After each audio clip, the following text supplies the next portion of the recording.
అడవులలో నీ పయనం సుజనులకే తేజమయం ఉదయమునే స్నాన జపం ఓజో వృద్ధికి శ్రీకారం భూశయనం వ్రత నియమం చేయునులే మనసు దృఢం శాంతమనే సత్వగుణం సత్యాన్వేషణ కాధారం మది నెలకొను ధైర్య స్థైర్యం మహిజనులకు వసగును విజయం హరిహర సుత అయ్యప్ప ధ్యానం శమదమయుత యోగ మార్గం అయ్యా అయ్యప్ప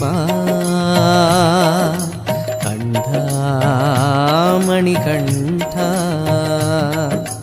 అయ్యా అయ్యప్ప కంఠమణికంఠ కంఠ కంఠ మణికంఠ మంగళ రూపం నీ